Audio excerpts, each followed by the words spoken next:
Sont excusées Madame Baudin qui donne pouvoir à Monsieur Chassin, Madame Cueil qui donne pouvoir à Monsieur Teillet, Madame Taillot qui donne pouvoir à Monsieur Jalby, Monsieur Léoni qui donne pouvoir à Monsieur Parnex, Madame Villard qui donne pouvoir à Madame Maury, Madame Zaiter qui donne pouvoir à Madame Rivet, Monsieur Ochobi qui donne pouvoir à Madame Zianibé, Madame Delpi qui donne pouvoir à Madame Boucher, Madame Burgot donne pouvoir à Monsieur Poisson, Monsieur Brousse donne pouvoir à Monsieur Lomberti, Monsieur Bruno donne pouvoir à Monsieur Pascal Robert, Madame Najim donne pouvoir à Monsieur Fatimi, Madame Robert donne pouvoir à Monsieur Paulier de Faille, Monsieur Garestier donne pouvoir à Madame Rabeteau et Madame Laplace donne pouvoir à Monsieur Bégou.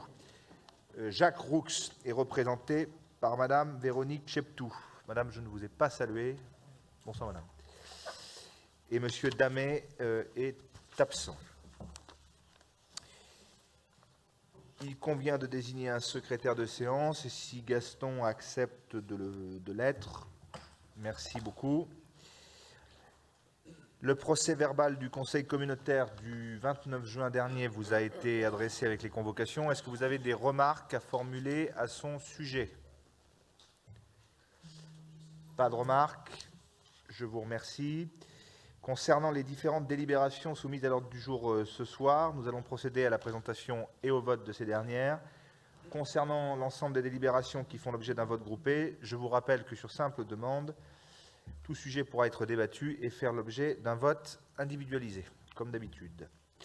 Avant de commencer, je tiens à vous apporter quelques précisions concernant l'ordre du jour. Le projet de délibération concernant le soutien à l'association Chlorophylle, c'est une association que nous accompagnons qui œuvrait jusque-là au Niger, a été retiré suite aux demandes du ministère des Affaires étrangères français, qui souhaite que les coopérations décentralisées à destination des pays qui ont subi un putsch militaire ces derniers temps soient suspendues. De même, nous avions envisagé une délibération de soutien en solidarité au Maroc, qui avait été initialement fléchée sur la Fondation de France, eu égard aux demandes qui m'ont été faites formulées ce matin sur le fléchage de cette aide de 10 000 € qui était budgétée. Je sursois à cette délibération qui sera reproposée à votre vote lors du prochain Conseil communautaire pour que le fléchage soit le plus efficient possible. Voilà, je vous propose qu'on commence l'ordre du jour. Est-ce que vous avez des questions? Oui, Monsieur Miguel.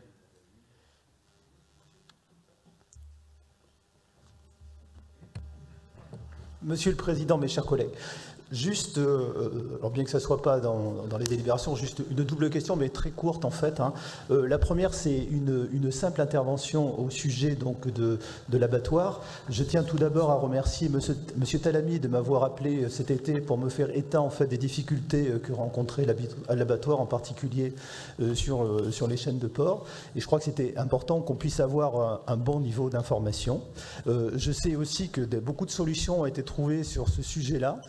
Grâce à la concertation, j'imagine, qui a été très, très sereine avec les différents syndicats. Je crois que c'est important d'avoir trouvé cette solution, ce début de solution.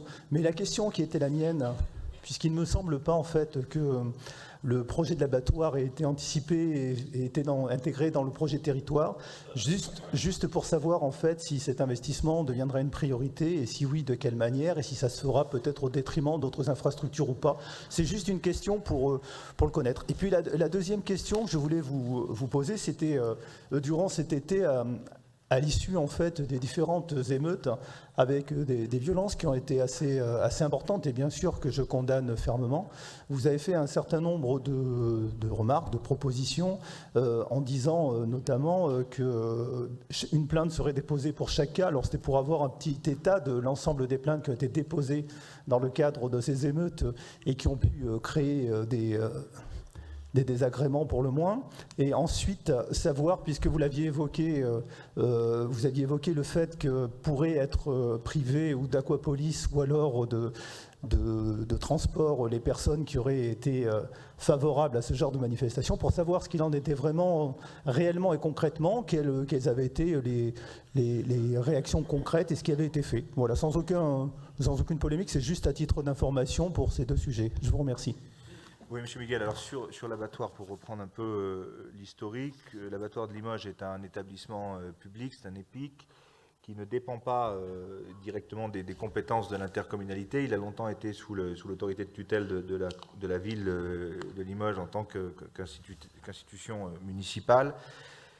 Il est passé sous l'autorité de tutelle de Limoges Métropole en 2019 de mémoire, et cet outil est un outil d'abattage multi-espèces qui répond à l'abattage des bovins, des ovins, des porcins et quelques caprins sur le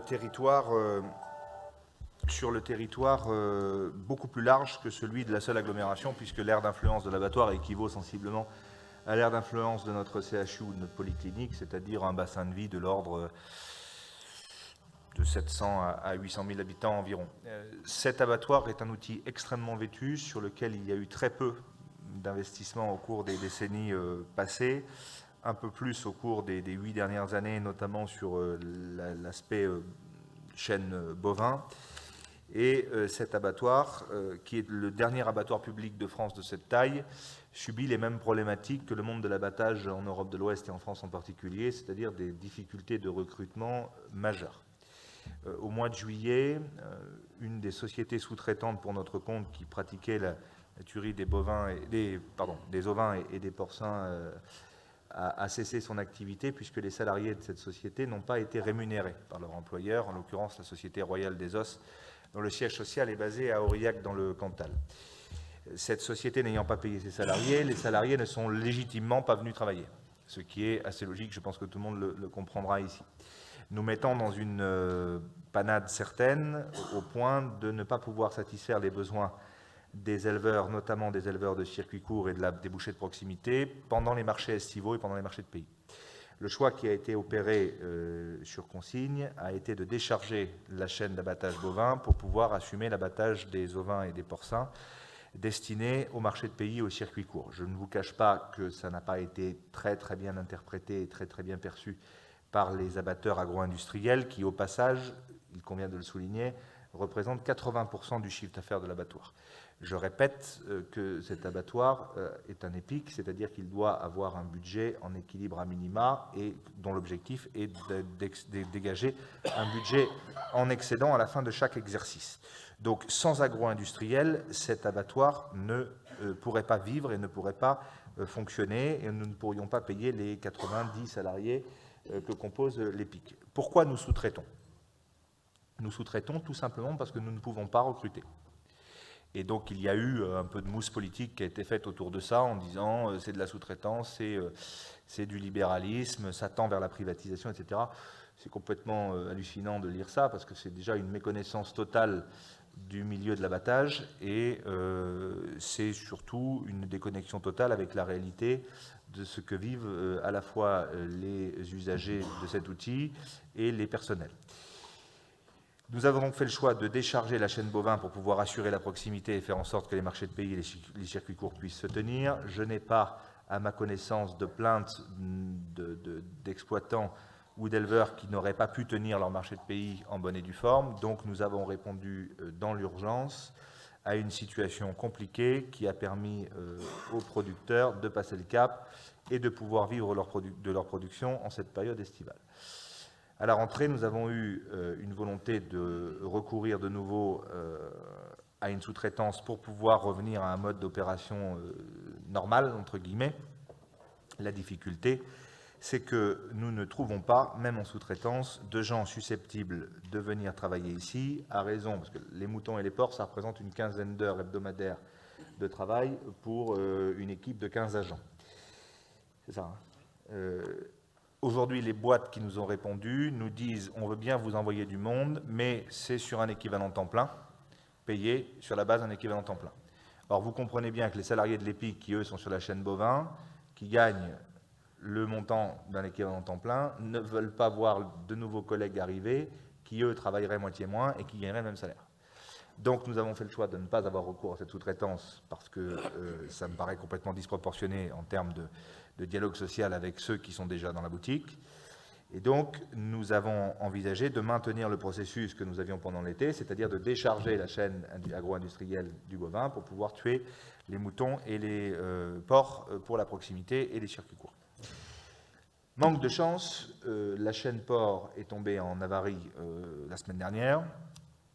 et l'abattage des porcs n'a pas pu se tenir. Donc là, il a fallu trouver une solution d'urgence pour faire en sorte que les exploitants qui produisent des cochons destinés à la proximité ou à la vente en direct puissent faire abattre leurs porcs. Donc là, je remercie les services de l'État qui ont joué un rôle essentiel et qui jouent un rôle essentiel dans ce dossier. Nous sommes en train de trouver des solutions, c'est-à-dire que là, dans l'immédiat, les porcs pourront être tués à Villeneuve-sur-Lot ou à Bergerac, sachant que le prix au kilo à Villeneuve est très inférieur en termes d'abattage au prix qui pourrait être pratiqué à Bergerac. Maintenant, moi, il ne m'appartient pas de dire aux exploitants, je vous demande d'aller là ou là. Donc, la solution de proximité est trouvée. La question de l'allottement, c'est-à-dire le regroupement des animaux avant partance pour la tuerie, reste à arbitrer avec les services de l'État parce qu'il y a des règles édictées par les services vétérinaires qui sont relativement importantes et conséquentes. Donc le préfet va statuer là-dessus. Il était en ligne tout à l'heure avec le président de la Chambre d'agriculture. Mais nous sommes en train de trouver une solution.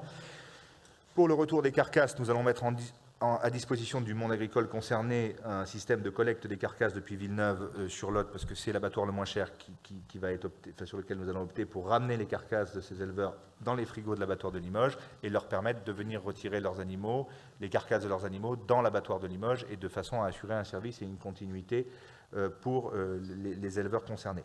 En ce qui concerne la chaîne, Thierry, si la chaîne est réparable dans on va dire une somme raisonnable, nous réparerons la chaîne de façon à rendre l'efficience de l'outil très rapidement.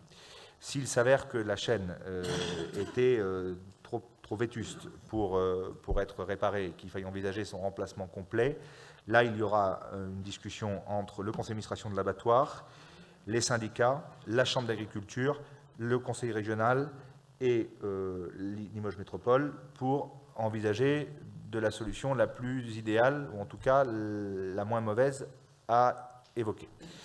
Ce que je crois, à titre personnel, mais ceci n'engage que moi, c'est que cet outil, qui a bientôt 40 ans, est extrêmement vétuste, qu'autant la chaîne bovin, notamment depuis 5-6 ans, a vu beaucoup d'argent public mobilisé, notamment via différents fonds gouvernementaux.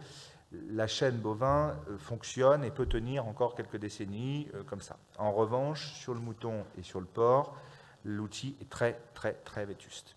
Et donc la question qui va se poser, c'est est-ce qu'on met un énième pansement sur une jambe de bois ou est-ce qu'on envisage la construction d'un outil nouveau? Ce n'était pas dans le projet de territoire, vous le soulignez justement, mais vous savez, la politique est une question d'adaptation parfois. Il faut garder un cap, mais face à une telle situation, je pense qu'il faut réfléchir globalement. Moi, je crois à la pérennité de la filière ovine sur ce territoire, je crois à la pérennité de la filière porcine.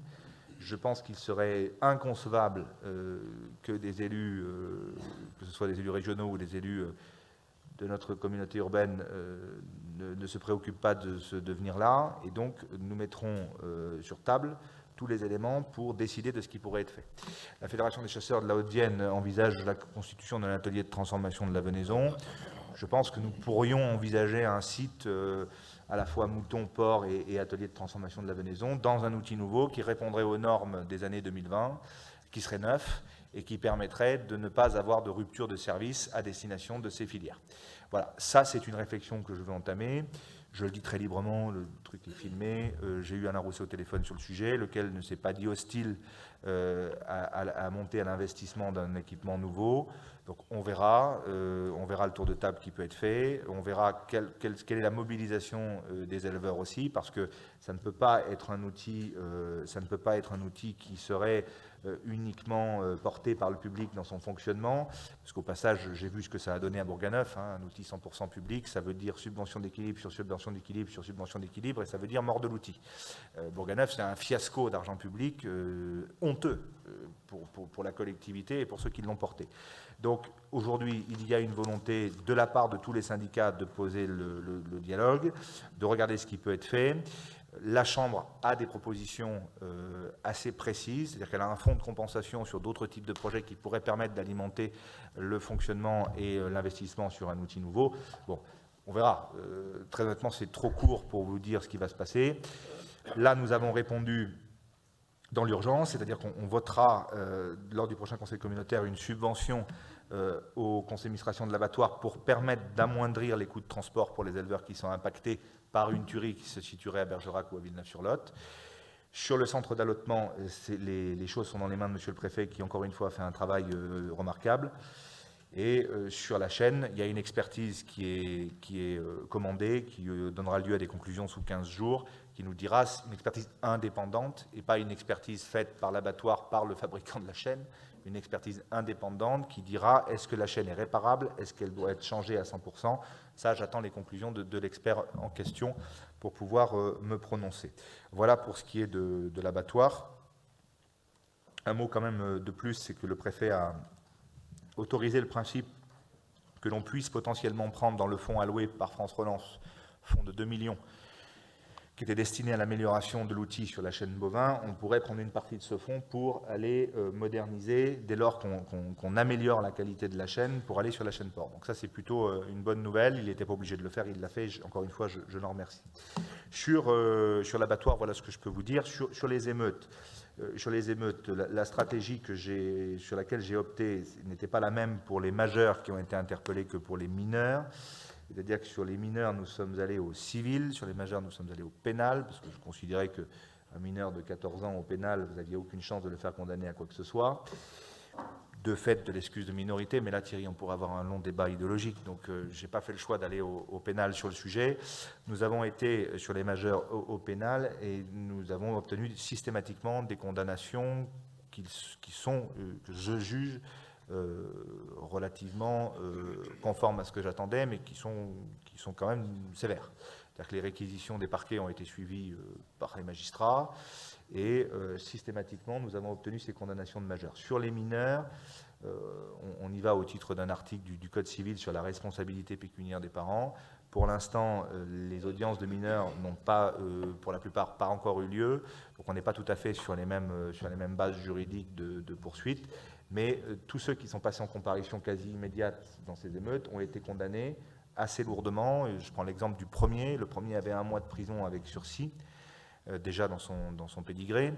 Il a pris 1 mois de prison supplémentaire, donc il a pris 1 mois ferme, et il a été condamné à indemniser l'agglomération des dommages subis sur le plan pécunier. Donc, pas de sujet, je trouve qu'on a bien fait d'aller dans ce sens. Après, sur les mesures que j'avais évoquées, de rétorsion envisageable éventuellement, on a fait une étude juridique. Vous connaissez un peu Thierry, quand j'actionne, c'est que je suis sûr de gagner et de ne pas être débouté. Je joue placé plus que gagnant souvent. Et donc, n'étant pas sûr du résultat et eu égard aussi à l'encadrement du périmètre de légalité de certaines mesures que j'aurais pu prendre, on a abandonné certaines mesures, tout simplement parce qu'elles ne sont pas conformes aux règles de poursuite qui auraient pu être dictées. Donc on n'a pas persévéré sur cette voie. Par contre, on a été d'une extrême réactivité sur la poursuite des majeurs et sur la poursuite des mineurs, avec un avocat présent systématiquement à l'audience. Et je pense que le fait d'avoir un avocat systématiquement présent à l'audience change aussi la façon dont vous portez la requête. Voilà ce que je peux vous dire sur ce sujet. Y a-t-il d'autres questions? C'est bon? Eh bien, je vous propose que l'on passe à l'examen des délibérations à l'ordre du jour. Finances et budget, Pascal? Oui, Monsieur le Président, mes chers collègues, bonsoir d'abord. C'est un vote groupé que je vous propose pour des délibérations qui, à ce moment de la donnée, concernent essentiellement des opérations budgétaires de régularisation et des garanties d'emprunt. La délibération 1.1 concerne le budget annexe assainissement, c'est une décision modificative. La 1.2, idem, concerne le budget annexe de l'eau. La 1.3, le budget annexe du centre de recyclage. Il vous est demandé évidemment à chaque fois d'adopter ces décisions. La 1.4 concerne la création d'un budget annexe sur le site du Madelage à Couzex. La 1.5, c'est des mises à jour des autorisations de programme et crédits de paiement, habituelles aussi à ce moment-là de l'année. La 1.6 concerne les garanties d'emprunt pour le logement social Noalis, qui se situe 3 logements situés à La Plagne, à Boisseuil. La 1.7 concerne les garanties d'emprunt pour 39 logements au lieu des villes Félix à Couzex. La 1.8 concerne les garanties d'emprunt pour le logement social Noalis, opération Adrien Tarade, 6 logements à Limoges. La 1.9, enfin, concerne les garanties d'emprunt pour le logement social Noalis, 2 logements en route de Pouléna à Condat-sur-Vienne. Il vous est demandé, évidemment, de valider l'ensemble de ces délibérations. Y a-t-il des questions? Des oppositions, des abstentions? Adopté, merci. Ressources humaines, Jean-Luc. Oui, Monsieur le Président, juste une seule délibération donc, qui vous est demandée après avis favorable du comité social territorial en date donc, du 21 septembre 2023 d'adopter donc le tableau des emplois budgétaires figurant dans le dossier qui vous a été transmis, donc établi à 882 postes, sachant que les crédits nécessaires sont inscrits au titre du budget de cette année. Merci Jean-Luc. Y a-t-il des questions?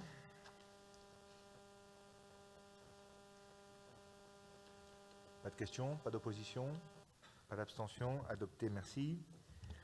Développement économique, Émile Roger. Allume ton micro. Il vous est demandé d'accorder une subvention de 10 000 € au Conseil régional de l'Ordre des architectes pour soutenir leur rencontre 2023 qui auront lieu du 12 au 14 octobre à Marceau au pavillon de l'Horloge. Et dans la foulée, le soutien au Fonds forestier en Limousin, le soutien 2023 de 30 000 € pour l'année 2023.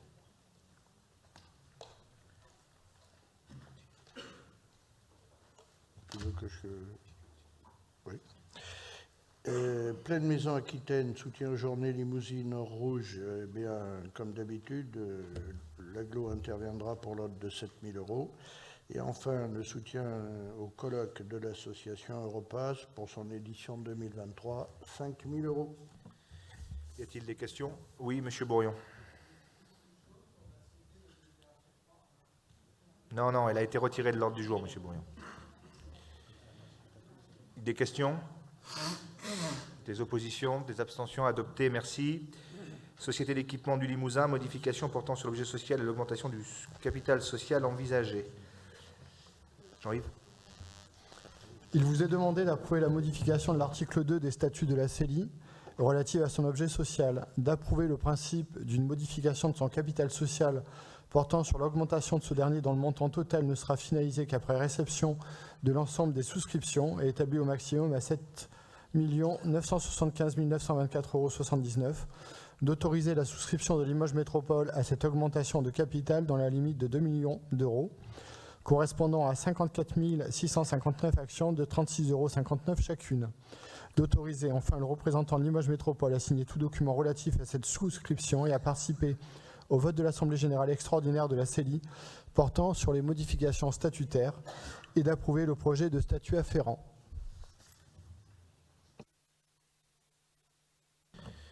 Des questions?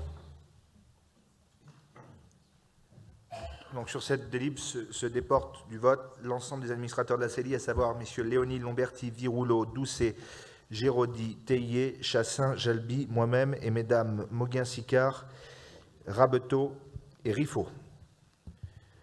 Je procède au vote. Les oppositions, les abstentions, adopté, je vous en remercie. Gestion des zones d'activité se situant hors Esther. Gaston. Délibération concernant des cessions. Donc la première, 5.1, cession d'une parcelle de terrain au profit de la société DGC Couverture pour une surface de 2968 mètres carrés et propose de donner un avis favorable à cette vente moyennant le prix de 30 € le mètre carré hors taxe, soit 89 040 € hors taxe. 5.2, parc d'activité toujours de la grande pièce. Donc la cession d'une parcelle à la société Limousin Négoce, parcelle de 2898 mètres carrés, et on vous propose donc un avis favorable à cette vente moyennant le prix de 25 € hors taxe mètre carré, soit environ 72 450 € hors taxe. Et la troisième, donc, c'est à la société Aftral, et il vous est donc demandé d'accepter l'offre de cette société pour l'acquisition des parcelles citées 56, 61, 24, 128, moyennant le prix de 25 € le mètre carré, et de donner un avis favorable à cette vente, portant ainsi le prix pour un lot de 18 965 mètres carrés à 474 125 €. Merci Gaston. Y a-t-il des questions? Oui, Monsieur Bourrion. Oui, comment se fait-il que pour la première entreprise, le tarif soit à 30 € le mètre carré et les autres à 25 ? Parce que c'est l'évaluation qui est faite comme ça. Voilà, Vas-y, réponds. il y avait des évaluations différentes, donc on a tenu compte dans le prix des domaines. Des questions? Des oppositions? Des abstentions? Adopté, merci. Relations avec l'université, innovation, Jean-Yves? Financement du projet de chaire d'excellence adaptation des procédés au service de la transition hydrique. Il vous est demandé d'approuver le financement de cette chaire d'excellence à hauteur de 400 000 € qui seront versés annuellement par tranche de 100 000 € à la Fondation partenariale de l'Université de Limoges et d'autoriser le président à signer la convention afférente. Pas de questions? Alors je tiens à préciser que c'est une très belle chaire, un très beau projet qui est en lien direct avec nos ambitions sur tout ce qui peut toucher au cycle de l'eau. C'est vraiment une chaire de très très grande qualité. J'étais cet après-midi sur ma commune de Vérac pour un projet qui concerne également les stations d'épuration pour les communes de notre taille, à savoir autour de 2000 habitants et un petit peu plus, avec un projet de traitement du phosphore et des nitrates. Et c'est aussi le même laboratoire de recherche EDELIM de l'Université de Limoges qui procède aussi à ce type d'expérimentation. Merci Jean-Yves. Madame Dirim? Non, simplement, je me déporte sur cette délibération. Président. Oui, je ne vois pas, pardon. Oui, Philippe. Merci. Pour aller dans le sens de Jean-Yves, parce qu'il y avait eu quelques questions, un petit débat, mais c'est fait pour ça, au niveau de la commission. Simplement pour rappeler que le sujet de l'eau est un sujet extrêmement important pour notre territoire par rapport à son historique.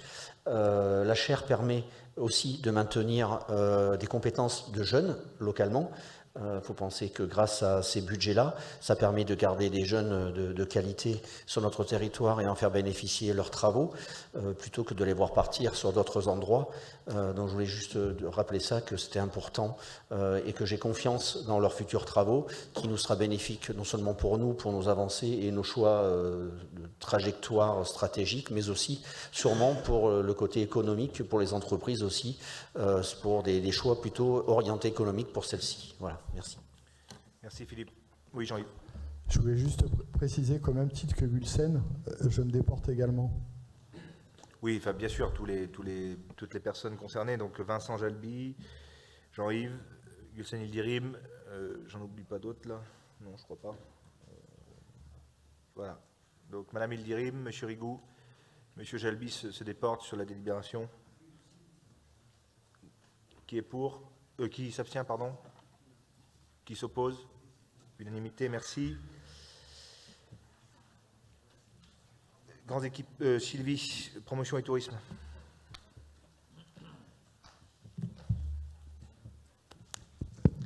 Oui, pardon. Merci, Président. Madélib. Participation et contribution financière au comité d'itinéraire de la Véloroute 93. Il vous est demandé d'approuver la participation de Limoges Métropole à ce comité ainsi que le versement d'une contribution financière à hauteur de 60 € par kilomètre de parcours traversé, soit 2 460 € par an, et d'autoriser le président à signer la convention afférente. Qui est pour? Je ne vais pas y arriver. Non mais ça change, des endroits c'est plus animé. Donc, qui est contre? Qui s'abstient? Adopté, merci. Grands équipements, Fabien. C'est pour la délib ou plus d'animation? Je sais pas, je n'ai pas bien compris. Donc, exposition co-organisée entre Limoges Métropole et le département de la Haute-Vienne au Vélodrome Raymond Poulidor à l'occasion du passage en Haute-Vienne de l'édition 2023 du Tour de France. Il vous est demandé d'approuver la conclusion de la dite convention pour honorer le cyclisme régional et les grands champions locaux qui ont marqué l'histoire de cette discipline et d'autoriser le président à signer. Pas sûr que cette délibération mette de l'animation dans ce conseil. Des questions? Qui s'oppose? Qui s'abstient? Unanimité, merci. Politique contractuelle, Fonds européen, Vincent Jalby. Oui, merci Monsieur le Président. Il vous est demandé de valider le plan de financement pour l'étude de programmation relative au projet de construction d'un office du tourisme intercommunal, d'un centre en interprétation de l'architecture et du patrimoine et d'un parcours de visite des vestiges archéologiques et à solliciter la participation financière de l'État conformément à ce plan, ainsi que tout autre financeur. Pour 2023, l'État interviendrait pour 80%. Merci. Qui est contre? Qui s'abstient? Adopté. Merci beaucoup. Collecte et traitement des déchets, Sarah Gentil. Il vous est demandé d'approuver les tarifs et modalités d'application de la redevance spéciale à compter du 1er octobre 2023 et jusqu'au 30 septembre 2024, ainsi que le seuil d'exclusion du service public d'élimination des déchets, et d'autoriser le président à signer les conventions auprès des redevables. Deuxième délibération, il vous est demandé d'autoriser le président à signer la convention de partenariat avec l'Alliance pour le recyclage des capsules en aluminium. Et enfin, il vous est demandé d'autoriser le président à signer la convention de reprise et de valorisation des consommables d'imprimantes issus des déchetteries communautaires de Limoges Métropole. Et bien sûr, toutes ces conventions se trouvent en annexe. Merci Sarah. Des questions? Des oppositions? Des abstentions? Adopté, merci. Cycle de l'eau, Philippe. Oui, merci Président. Simplement une petite délibération concernant la convention de mise à disposition d'un segment de réseau d'eau potable entre Limoges Métropole et le syndicat intercommunal d'adduction d'eau potable de Saint-Sylvestre-Comprégnac. Il vous est simplement demandé d'approuver le principe de cette convention et d'autoriser le président à la signer avec le syndicat. Y a-t-il des questions? Des oppositions? Des abstentions? Adopté, merci. Philippe. Renouvellement urbain, Catherine. Merci. En ce qui concerne le NPRU sur le projet d'éco-quartier des Portes Ferrées, il vous est demandé d'approuver l'avenant numéro 2 à la convention initiale pour la maîtrise d'œuvre relative à l'aménagement des espaces publics précités et la coordination SPS, entraînant par là même la dissolution anticipée du groupement de commandes et d'autoriser le président à signer cette convention.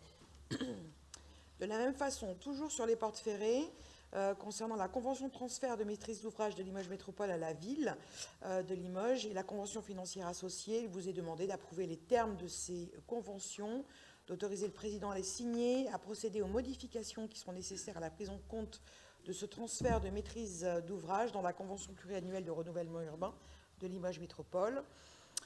Troisième sujet lié au NPRU, avec cette fois-ci sur Beaubreuil, le secteur très précis de Fabre-d'Églantine Sud, avec le lancement d'une concertation publique complémentaire au projet de renouvellement urbain, où il vous est demandé d'approuver, comme habituellement, les objectifs et les modalités de cette concertation et d'en approuver l'ouverture au titre du Code de l'urbanisme.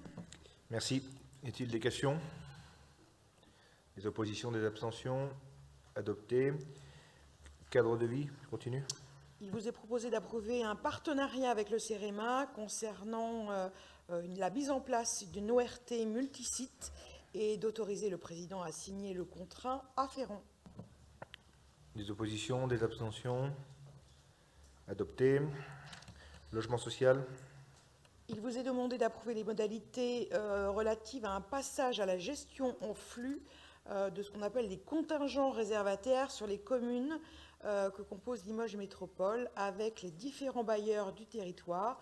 Donc d'approuver ces modalités, bien entendu, et d'autoriser le président à signer les conventions afférentes avec les différents bailleurs, ainsi que l'annexe qui est relative au calcul du flux des attributions à réserver à Limoges Métropole. Je continue. Il vous est demandé d'approuver le versement de la somme de 208 000 € pour la réalisation de logements sociaux par Limoges Habitat, la filature à Panazol, dans le cadre de la reconstruction de l'offre démolie au titre du NPNRU. Et il vous est demandé d'approuver le versement de la somme de 47 500 € pour la réalisation de logements sociaux par Noalis à Riac-Rancon, rue Eugène-Leroy. Merci Vincent. Bon, les membres des différents OPH se déportent là sur cette délib. Catherine, vas-y. Et sur l'habitat privé, il Il s'agit de l'approbation de la convention qui autorise la subrogation des aides de Limoges Métropole au profit de Procivis Nouvelle-Aquitaine, qui est gestionnaire du dispositif de la Caisse d'avance pour la rénovation thermique et la transition énergétique, la carte, qui permet donc d'avoir une aide complémentaire pour les propriétaires qui sont éligibles aux avances de cette carte. Et il vous est demandé d'autoriser le président à signer la convention. Concernant l'approbation des conventions de partenariat qui sont relatives au dispositif de lutte contre la non-décence et l'indignité des logements, il s'agit d'autoriser le président à signer la convention de partenariat, d'une part avec la CAF 87 et la MSA 87 d'autre part. Attends, stop. On va mettre ça au vote. Il y a des questions? Des oppositions? Des abstentions? Adoptées? Vas-y.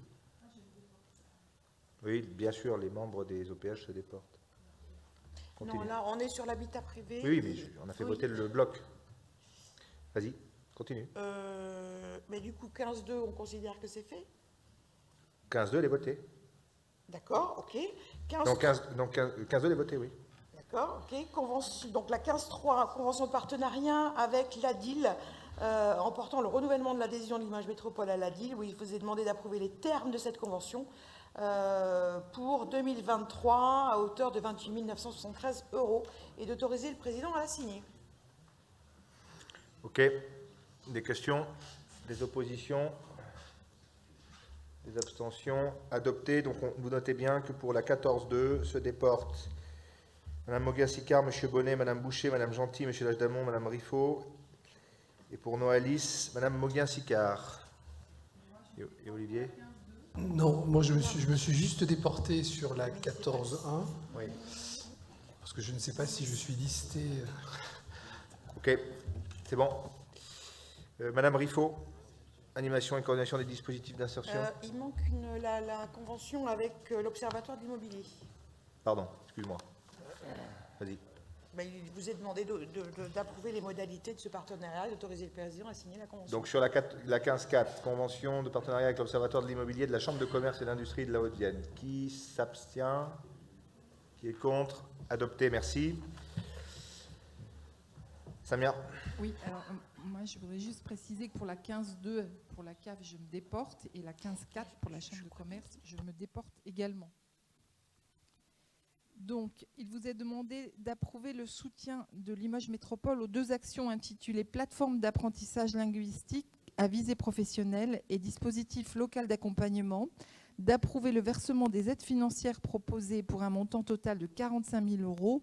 Nous sommes sur des subventions pour favoriser l'accès à l'emploi sur notre territoire pour l'année 2023. Donc, pour un montant total de 45 000 €, dont 40 000 en faveur de Asfel et 5 000 en faveur de BGE Limousin-Poitou-Charentes, et d'autoriser le président à signer les conventions afférentes. Y a-t-il des questions? Monsieur le Président, je me déporte sur cette délibération. Ok, Jérémy. Des questions? Des oppositions? Des abstentions? Adopté, merci. Politique de la ville, diplôme universitaire, intervention publique et citoyenneté, soutien de Limoges Métropole aux structures employeuses. Je vous informe que la délibération est retirée de l'ordre du jour. En effet, l'Université de Limoges nous a fait part qu'il n'y avait pas suffisamment de candidats pour ouvrir cette formation. 18.1, Jean du Voyage. Julie L'Enfant étant absente, c'est Bernard qui va rapporter. Donc, il s'agit d'une délibération de partenariat habituelle qui consiste en l'approbation de la convention de financement entre l'association Macamping et Limoges Métropole. Des questions?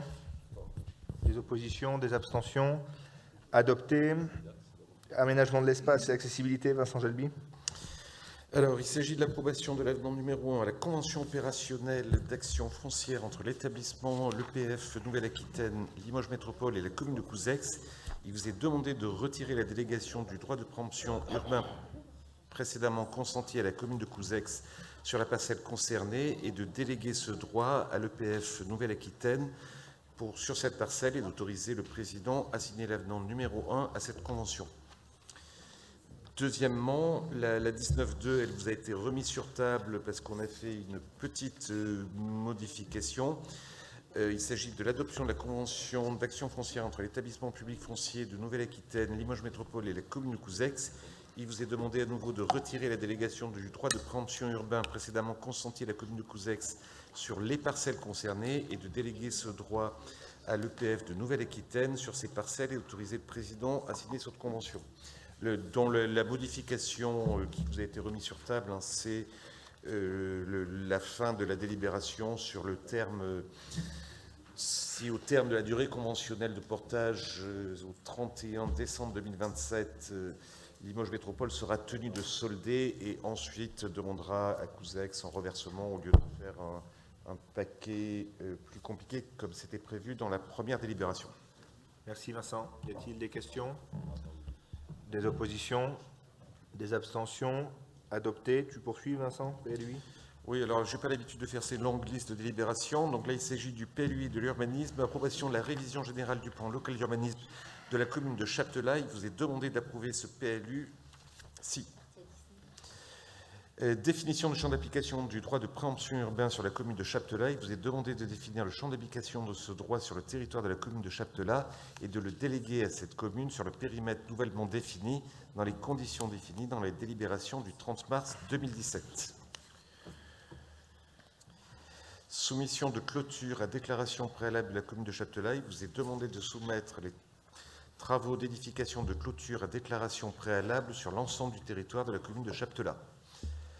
24.1, mise en compatibilité du document d'urbanisme de la commune du Vigen suite à arrêté de déclaration d'utilité publique du projet d'aménagement de sécurité de la RD 704 au sud de la commune. Il vous est demandé de prendre acte de la mise en compatibilité du PLU de la commune du Vigen suite à l'arrêté de la préfète de la Haute-Vienne. 25, approbation de la modification simplifiée numéro 4 du PLU du Palais-sur-Vienne. Modification et suppression d'emplacements réservés dédiés au cheminement piéton. Il vous est demandé d'approuver cette modification simplifiée numéro 4.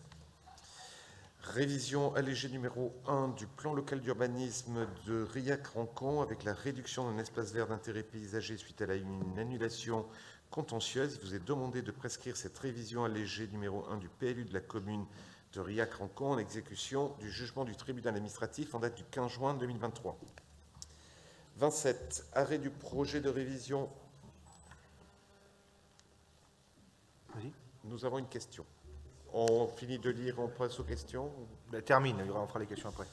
27. Arrêt du projet de révision allégé numéro 8 du PLU de la commune de Limoges, avec le reclassement de parcelles au sein du PLU de Limoges suite à une annulation contentieuse. Il vous est demandé d'approuver le bilan de la concertation préalable relative à la révision allégée précitée, de prendre acte que le bilan ne remet pas en cause d'arrêter le projet de cette révision allégée, de le soumettre pour avis à la commission départementale de préservation des espaces naturels, agricoles et forestiers, au maire de la commune de Limoges, aux personnes publiques associées, aux communes limitrophes et aux EPCI qui ont demandé à être consultés sur ce projet.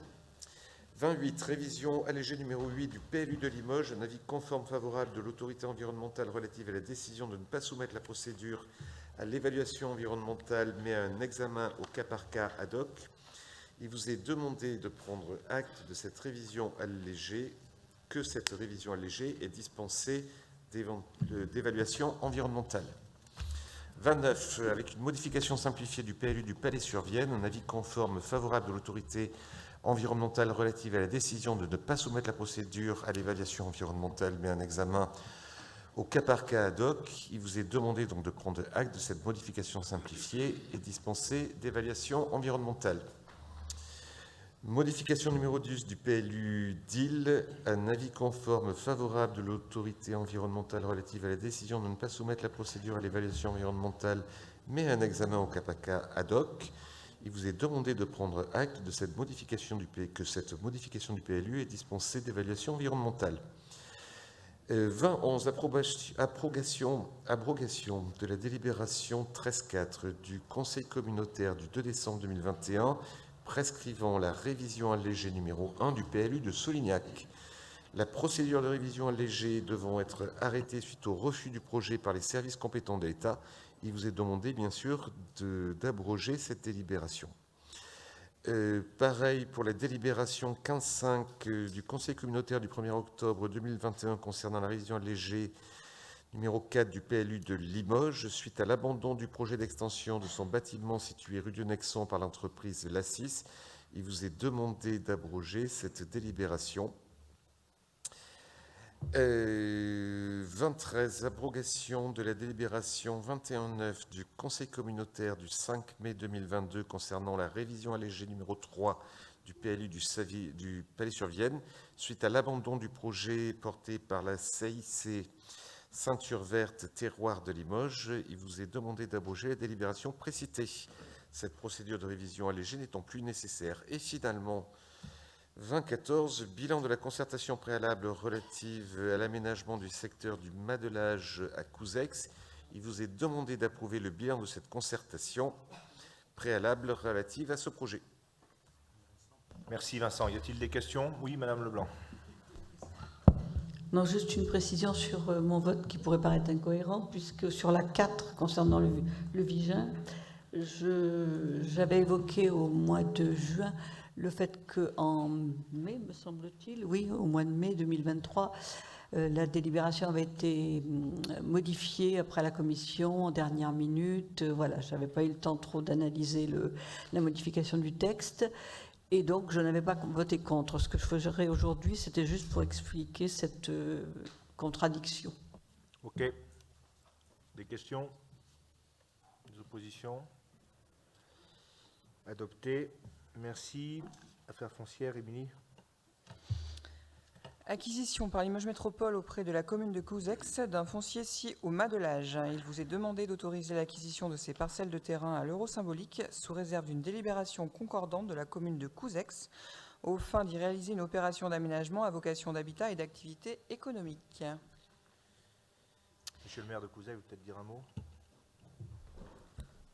Oui, merci Président, Mesdames et Messieurs, chers collègues. Oui, effectivement, c'est un sujet qui a été, avec qui on a longuement travaillé avec les services de Limoges Métropole pour permettre effectivement qu'il y ait cette acquisition à l'euro symbolique du terrain du Madelage, qui permettra au final, parce que c'est un tel montage juridique avec, lorsque ça a été acheté à l'euro symbolique par la ville de Couzex, avec une valeur du bien à 800 000 €, que la commune avait des obligations d'aménagement dans le temps, et donc au compte tenu des délais, et je tiens vraiment à saluer l'ensemble des services de l'État et l'ensemble des services de Limoges Métropole qui ont travaillé d'arrache-pied pour essayer justement que cette friche militaire puisse servir sur un projet d'une envergure extrêmement importante, en tout cas pour notre territoire, et je remercie tout le travail qui a pu être fait sur ce dossier. Et donc pour mener tambour battant ces différentes expertises, ces différents diagnostics, ces différentes modifications du plan local d'urbanisme, eh bien, il a fallu qu'on soit pragmatique. Et en tout cas, je tiens à souligner tout le travail qui a pu être fait pour que dans quelques jours maintenant, le permis d'aménager de la restructuration du site de Madelage sera lancé avec quelques jours après le dépôt du permis de construire de l'usine Hermès. C'est le planning qui nous a été annoncé. Donc merci aux services de l'État et merci aux services de Limoges Métropole qui ont grandement contribué à ce que ce projet avance et avance bien avec des actions engagées et des décisions importantes à prendre. Et merci à Limoges Métropole pour son soutien. Et félicitations à vous, monsieur le maire, pour votre dynamisme sur ce dossier. Très beau projet pour notre territoire. Continue, Émilie. Félicitations. Je vais pas passer au vote. Bien sûr, aucune abstention là-dessus. Personne ne va s'opposer à de la création d'emplois, ou alors je n'y comprends plus rien. Qui est contre? Qui s'abstient? Hermès, l'unanimité. Adopté. Acquisition d'une propriété. Excusez-moi. Mon collègue me dissipe. Acquisition d'une propriété bâtie sise à Couzex, 91 et 95 route de Poitiers, propriété de Madame Gauthier. Il vous est demandé d'autoriser l'acquisition de ces parcelles de terrain moyennant le prix de 70 000 €.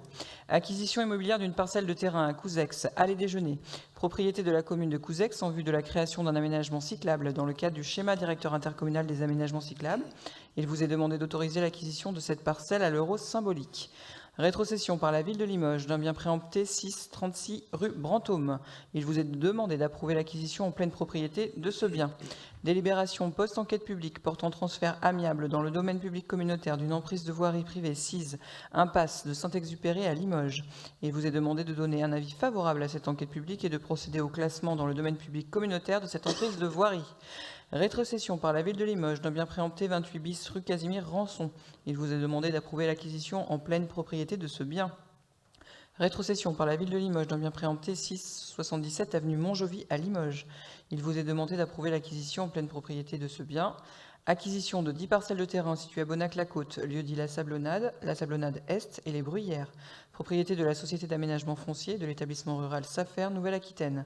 Il vous est demandé d'autoriser l'acquisition de ces parcelles de terrain moyennant le prix de 6 802,43 €. Acquisition d'une parcelle de terrain située au Palais-sur-Vienne, lieu dit les Annes. Propriété des consorts Creveillé. Il vous est demandé d'autoriser l'acquisition de cette parcelle au terrain moyennant le prix de 25 000 €. Acquisition immobilière de 4 parcelles de terrain au Palais-sur-Vienne, propriété de la commune du Palais-sur-Vienne, en vue de la création d'un aménagement cyclable dans le cadre du SDIAC. Il vous est demandé d'autoriser l'acquisition de ces parcelles d'un terrain à l'euro symbolique. Intégration des équipements et espaces communs du lotissement Le Hameau de la Chapelle de Saint-Antoine à Boisseuil. Il vous est demandé d'autoriser l'acquisition de ces espaces à titre gratuit et de les classer dans le domaine public communautaire. Intégration des espaces communs du lotissement Les Bessières à Boisseuil. Il vous est demandé d'autoriser l'acquisition de ces espaces à titre gratuit et de les classer dans le domaine public communautaire. Cession d'un délaissé de voirie, 6 chemin du Mas-Chambard à Panazol, au profit de Madame et Monsieur Guy Moya. Il vous est demandé de prononcer la désaffectation et le déclassement de ce délaissé de voirie en vue de sa cession moyennant le prix de 270 €. Désaffectation portant déclassement d'une emprise du domaine public routier, rue des Mélèzes à Limoges, en vue de sa cession à Madame Nadeau et à Monsieur Ortega. Il vous est demandé de prononcer la désaffectation et le déclassement de ces délaissés de voirie en vue de sa cession moyennant le prix de 75 €. Constitution d'un droit de passage et d'aqueduc et d'un droit d'occupation temporaire au profit de Limoges Métropole, commune de Limoges, rue des Alouettes, propriété ville de Limoges. Il vous est demandé d'autoriser la constitution de ces droits au profit de Limoges Métropole, moyennant une indemnité de 70 €. Retrait du droit de préemption attribué à l'établissement public foncier et délégation à Limoges Métropole sur les parcs d'activités de Limoges Nord et Sud. Il vous est demandé de retirer ce droit à l'EPFNA sur les fonciers correspondants et de déléguer son exercice au président sur les parcs d'activités précités. Y a-t-il des questions? Des oppositions? Des abstentions? Adopté. Merci, Émilie. Voirie, accessoires de voirie, embellissement. Gilles. Oui. Il vous est demandé de prendre acte de la délimitation de l'exercice de la compétence voirie sur les accessoires de voirie de type espace vert, d'approuver le principe de changement d'affectation de certains espaces du domaine public routier en espace vert d'embellissement, d'ornement ou ayant une fonction nourricière et du transfert de gestion au profit des communes le souhaitant, d'autoriser le président à signer les éventuelles conventions venant préciser les principes énoncés dans la délibération et définissant les modalités du changement d'affectation des espaces du domaine public routier en espace vert d'embellissement, d'ornement ou ayant une fonction nourricière et du transfert de gestion au profit des communes. Des questions? Oui, M. Giraudy.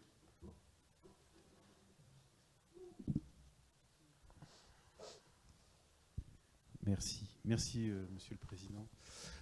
Oui, j'interviens maintenant, mais pas au moment du tableau des emplois, parce que je ne souhaitais pas que ça puisse apparaître comme étant... Plus fort, j'entends rien.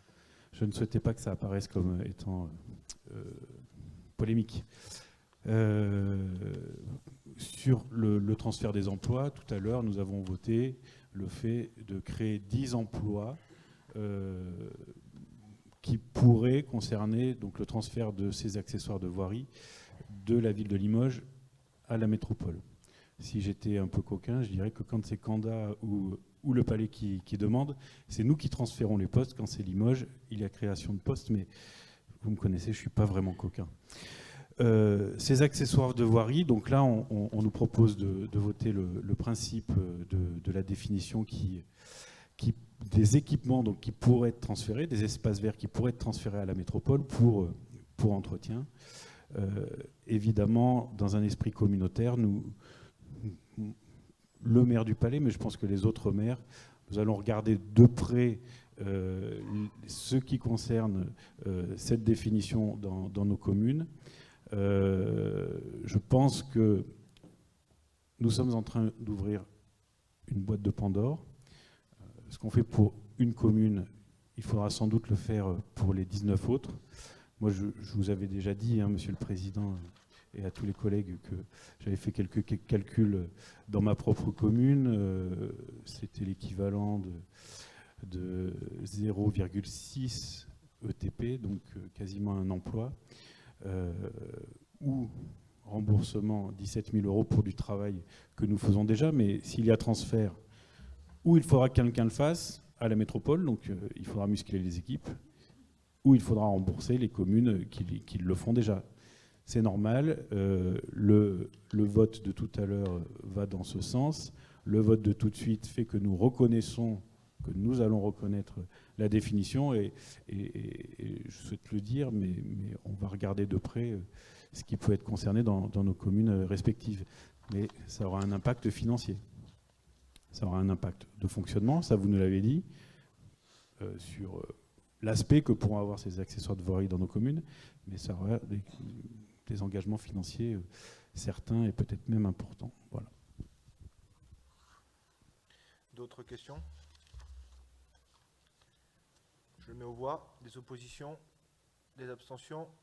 Adopté. Merci. Je continue. Gilles, fais là la 147. Prochaine opération d'archéologie préventive.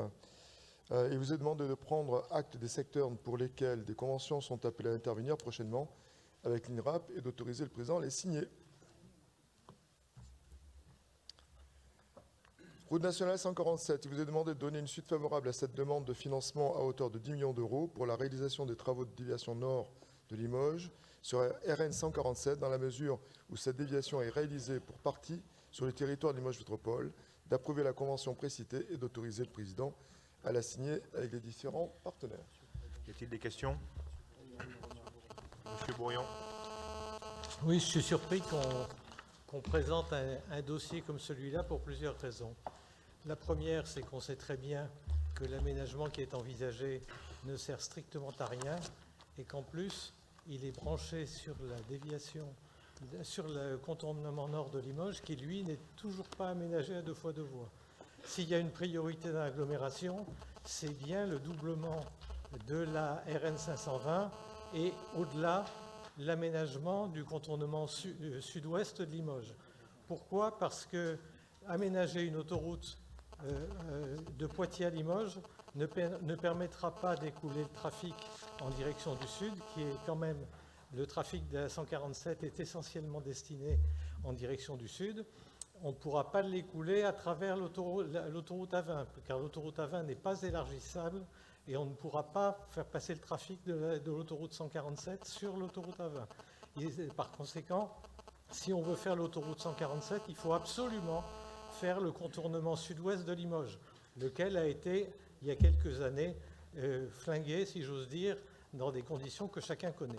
Donc je pense que là, il s'agit du gaspillage d'argent public, d'autant qu'en plus, la région met moins d'argent, d'après ce que j'ai vu, que le département et la communauté d'agglo réunis. Donc je trouve qu'il y a, non seulement c'est inutile, mais en plus c'est assez anormal. Très contre, bien entendu.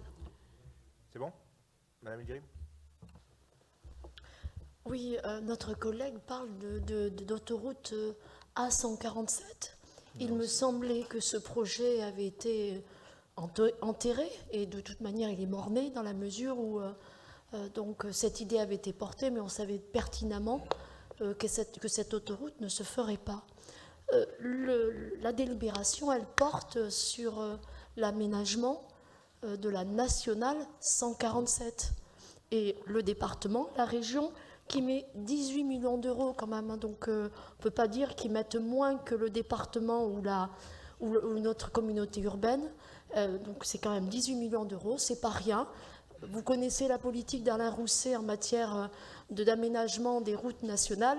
C'est quand même une exception à sa politique. Il fait un effort très particulier pour notre territoire parce qu'il connaît notre situation d'enclavement. Je crois que c'est important de soutenir ce projet et moi je me réjouis que notre communauté urbaine donc abonde un peu plus ce projet avec le département et la région. Oui, Émile Roger. Eh bien, je suis très étonné de vos propos. Et je vais vous dire pourquoi je suis très étonné. Parce que vous êtes une élue de Limoges et que le président Rousset, le département, ont tout fait avec l'agglomération précédente pour faire en sorte qu'il n'y ait pas de projet de doublement de la 520 donc par les Bourlions au nord de Limoges. Tout fait, et faire en sorte que les 20 millions qui étaient prévus, et que l'État s'était engagé à mettre, ont été supprimés et ont été déportés en Vienne.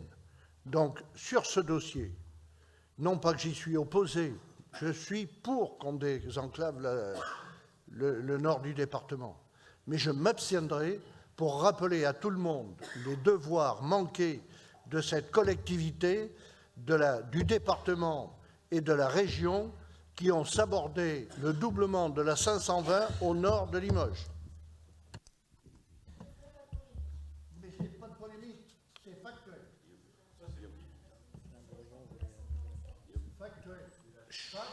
Gaston. Oui, je veux bien qu'on parle des précédentes équipes qui ont fait, qui auraient sabordé des choses.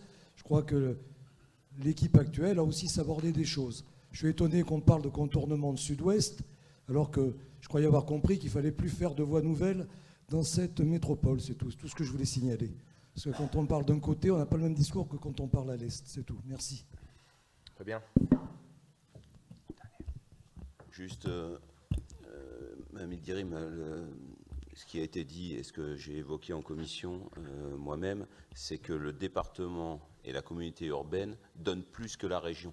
Ce n'est pas chacun individuellement, c'est les deux réunis donnent plus que la région. C'était juste... Non mais, c'était juste pour corriger ce que vous avez dit, parce que c'est les deux réunis qui donnent plus que la région. Ça, c'est juste ça. Deuxième chose, moi, je condamne les propos d'Alain Rousset l'autre jour à Bellac concernant notre région, concernant l'ouverture d'une école vétérinaire. Si, Madame Ildirim, si vous êtes à...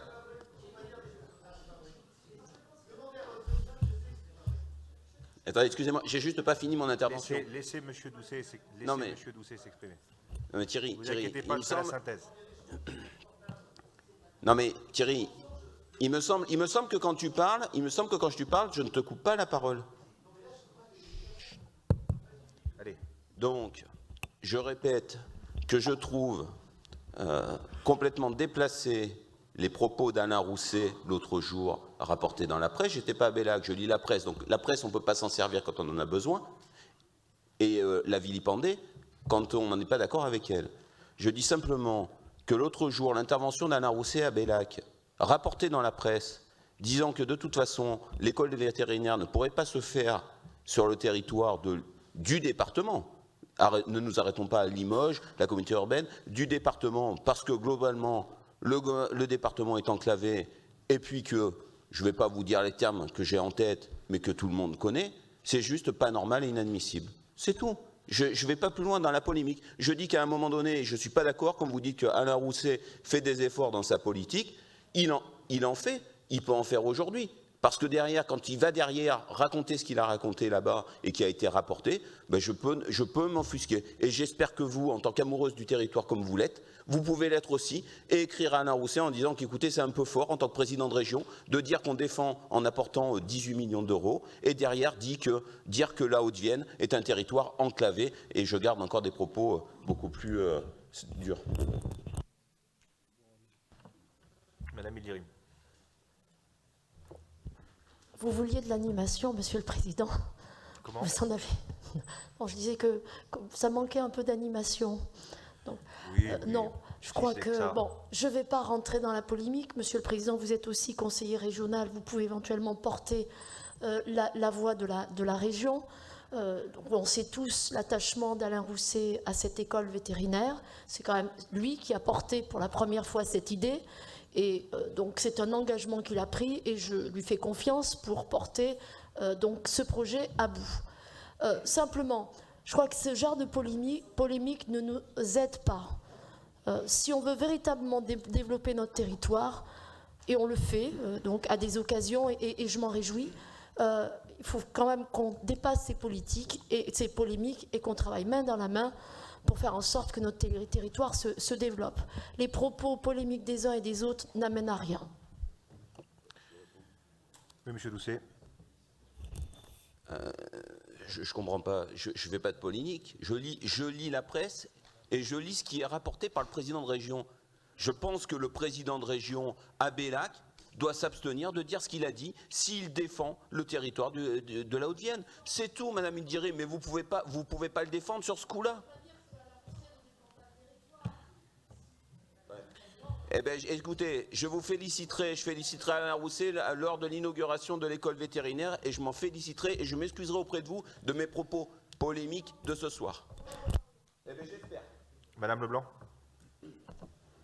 Oui, moi je voudrais juste dire qu'il nous arrive souvent qu'on nous rappelle à l'ordre pour ne pas respecter le sujet des délibérations. Alors c'est plus le cas à d'autres niveaux, mais donc nous sommes passés de la RN 147. Nous sommes passés de la RN 147 à la 520 et à l'école vétérinaire. Bon, tout ça évidemment a mis un peu d'ambiance, c'est très intéressant, mais je trouve ça quand même un petit peu regrettable. Je comprends bien, monsieur, cher collègue, monsieur Doucet, que vous soyez agacé par les propos de la presse, mais est-ce qu'il faut vraiment reprendre tout ça dans le cadre de ce conseil? Voilà, c'est une question, enfin c'est une question rhétorique, de mon point de vue, ça ne devrait pas. Oui, madame Leblanc. Jérémy. Oui, je suis désolé, je ne vais pas donner satisfaction à ma collègue madame Leblanc.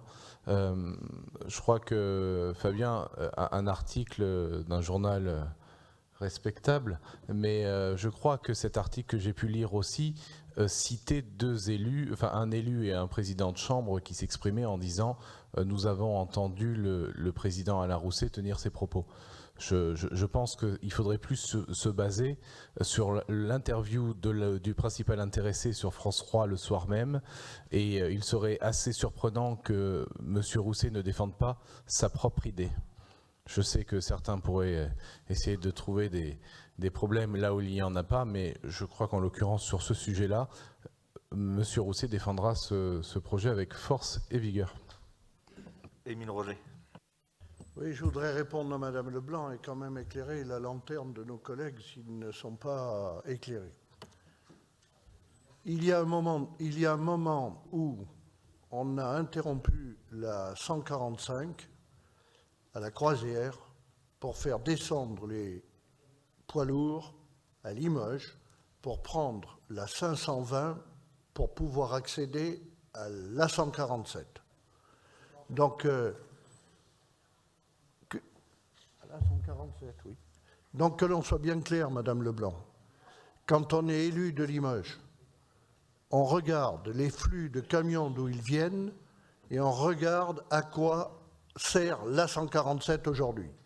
Elle sert à relier Limoges à Poitiers avec deux enjeux majeurs, le désenclavement du nord du département qui s'est paupérisé par son enclavement et qui est devenu dans une situation économique totalement défavorable, et elle sert aussi à éponger les flux des camions qui viennent malheureusement par la 145 d'Allemagne et qui nous arrivent dessus.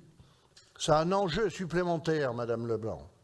L'enjeu supplémentaire, c'est qu'un jour ou l'autre, on va nous imposer une ZFE parce que nous accumulons les camions qui ont des difficultés à sortir de l'autoroute A20 et de rejoindre la 147. Parce que l'argent qui était prévu pour faire que ça circule facilement a été reporté, faute d'avoir entre la Dréal et l'Agglo un projet stabilisé. D'autres demandes de prise de parole? La dernière, monsieur le maire de Couzex. Oui, merci Monsieur le Président, chers collègues. Alors, moi je pense qu'aujourd'hui, je tiens à souligner évidemment le soutien que font les collectivités pour des projets d'aménagement structurants pour notre territoire, dont une 2x2 voies ou une autoroute pourrait avoir tout son sens. Malheureusement, ce projet, pour l'avoir personnellement beaucoup travaillé en 2017, a démontré de très nombreuses incohérences dans son approche globale, dans le tracé qui a pu être imaginé. Et aujourd'hui, de faire pour 130 millions d'euros, 132 pardon, les 6 premiers kilomètres, même si aujourd'hui moi je suis un fervent défenseur d'une 2x2 voies, de tout ce qui peut faciliter les choses pour aller vers Poitiers, et bien aujourd'hui de faire ces 6 premiers kilomètres sans que l'on ait malheureusement aucune visibilité sur ce qu'il se fera derrière, me semble aujourd'hui quelque chose qui est incohérent. Et en plus, la priorité pour moi et pour nos territoires est de rejoindre malgré tout les propos de M. Bourrian, qui est de dire aujourd'hui la N520 est aujourd'hui beaucoup plus accidentogène que cette portion de 147, et donc il me semble fondamental, il m'aurait semblé fondamental de réfléchir plutôt en ce sens, plutôt qu'aujourd'hui de maintenir une position qui me semble encore une fois complètement ubuesque, de faire ce projet là où il est prévu, avec dans les conditions qui sera prévues, même si à l'époque on a peut-être vendu du rêve en 2006, parce que n'oubliez pas que ce projet a été lancé en 2006, toutes les premières études, même bien avant, mais en tout cas ce tracé consolidé, où on a fait miroiter aux élus de l'époque qui étaient sur l'intercommunalité de Laurence Glane Développement qu'il y aurait un raccordement avec l'échangeur au parc d'activité Océalim et l'ex-D2000. Et aujourd'hui, rien ne se fera. Bien au contraire, ça va venir monopoliser des terrains qui serviraient au développement économique. Donc aujourd'hui, au vu de ces éléments, ça me semble en tout cas, et c'est tout à l'honneur de l'EPCI de vouloir soutenir les projets de développement de nos territoires. Et c'est sans aucune mesure qu'en tout cas, je ne peux que soutenir ce projet, en tout cas de soutien financier. Mais en tout cas, dans le contexte dans lequel on est, et au vu du projet en lui-même, je ne souhaite pas, en tout cas, voter cette délibération. Oui, Gilles, oui. Oui, pour aller un peu dans ce sens-là, j'ai assisté à la stimulation sous visio avec le SGAR quand il a présenté le CPER et qu'il a présenté donc le report de l'ensemble des millions d'euros qui étaient prévus pour la 520 sur la 147.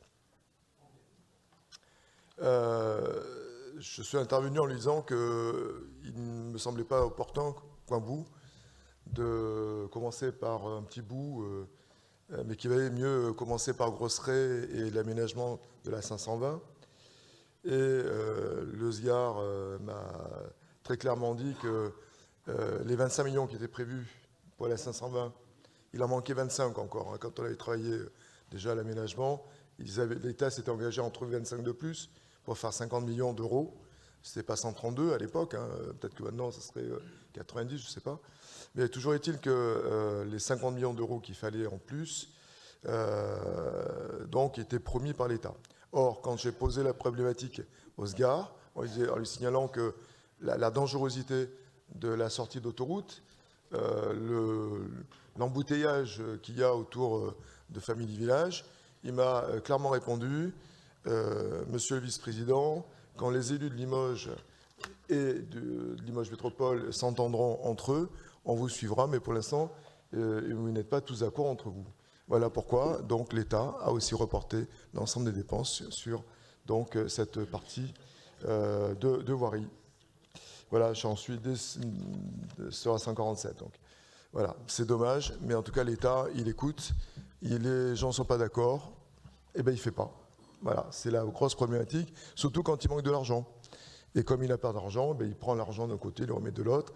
Et les propos que j'entends vont faire que si on n'est pas d'accord entre nous encore pour cette amorce d'aménagement de la 147, vous savez, l'État, il va pas jouer à Don Quichotte, hein. Il va dire, attendez, là, la presse est là, elle va le redire, et ils vont dire, écoutez, on ne va pas continuer, hein. On ne va pas dépenser 132 millions d'euros, alors qu'il n'y a pas l'unanimité des élus.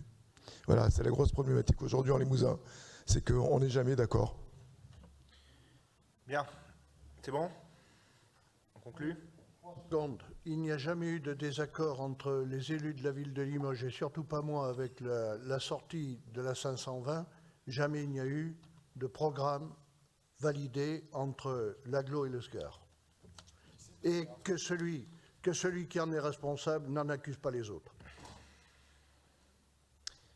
J'espère, Monsieur le Président, j'espère qu'encore mon voisin là, commence vraiment à m'agacer, mais depuis tout à l'heure, mais j'espère qu'il ne me vise pas, parce que il ne fait jamais rien, ce monsieur. Hein. Par contre, il a un avis sur tout. Non, je suis responsable de mes actes. D'accord, le grand Ayaka a parlé. Allez, la conclusion revient au Président. Oui, Claude. Oui, juste pour clore Un le maire sujet. concerné par le tracé. Voilà, un petit peu. Et je voudrais répondre à Sébastien, parce qu'effectivement, il y a des tués, des morts sur la RN 520, mais il y a sur la 147 également, puisqu'il suffit de regarder le... Oui, c'est vrai, mais il suffit de regarder le panneau à la sortie de Couzex, et puis voilà. Ça fait 50 ans qu'on en parle de la 147. On en parlera encore peut-être dans 50 ans. On ne voit rien avancer. Moi, je pense que c'est l'État à financer cette RN 147. Ce n'est pas à la région, au département ou à la communauté urbaine. C'est l'État. Alors, j'entends bien, Gilles, effectivement, on n'est pas d'accord, mais on ne le sera jamais dans ces cas-là, si l'État ne prend pas ses responsabilités. Donc voilà, moi c'est tout. Mais en attendant, il n'y a peut-être pas assez de tués sur ces nationales ou cette RN 520 pour la mettre en 2 fois 2 haut. Alors, sur ce dossier que je connais bien qu'il soit bien antérieur à mon état civil, la RN 147, la route nationale 147, est une des routes les plus accidentogènes de France au kilomètre, sur lesquelles il y a eu énormément de promesses des différents gouvernements, depuis bientôt 40 ans, pas tout à fait 50, mais depuis bientôt 40 ans, où on a toujours dit c'est pour demain, et c'est, comme le dit la chanson, toujours pour demain. Dans tout ce qui a été dit, il y a de la vérité partout. D'ailleurs, sur ceux qui parlent le plus d'Alain Rousset, sont souvent ceux qui le connaissent le moins, ça me fait toujours rire. Mais il y a une chose qui est certaine, c'est que le président de région, quand il se replie sur ses compétences, a factuellement raison de dire qu'il n'a pas à financer les routes, parce que ce n'est pas une compétence de l'institution régionale. La faute politique, et je lui ai dit 10 fois, donc je vous le redis, qu'a commis Alain Rousset concernant ce tracé, elle a été faite lors de ses vœux en 2019 devant les consulaires du Limousin, où il a dit au président de la CCI Massy qui portait le dossier « Je ferai de l'A147 ce que j'ai fait de l'A65 entre Pau et Langon. » Pour ses soi-disant amis qui le côtoieraient de temps en temps, vous pouvez regarder la vidéo, elle est encore quelque part sur Internet, il le répète 2 fois, et il fait sien le projet d'autoroute concédée entre Limoges et Poitiers. Et il le reprend pendant près d'1 an, y compris dans l'hémicycle régional, en disant la seule solution pour aller vite, à Limoges, c'est l'autoroute concédée. Si vous voulez, je vous envoie des vidéos, il y en a à l'appel. La 65 entre Pau et Langon, il l'a imposée. Elle a d'ailleurs fait l'objet d'un reportage sur la télévision publique il n'y a pas très longtemps, comme étant une autoroute qui a coûté très très cher, au coût du roulage au kilomètre qui est exorbitant, mais il l'a imposée. Le président de région, Alain Rousset, à l'époque président de la région Aquitaine, c'est-à-dire le Pays Basque, la Gironde, les Landes, le Lot-et-Garonne, a imposé ce projet entre Pau et Langon, comme il essaye d'imposer la ligne Oloron-Bedouce sur le plan ferroviaire. Donc le président de région est un homme puissant. Je le dis souvent, je pense que c'est l'élu le plus puissant du Sud-Ouest, à tous les niveaux. Quand il veut, il peut. Et la réalité, elle est très simple, chers collègues.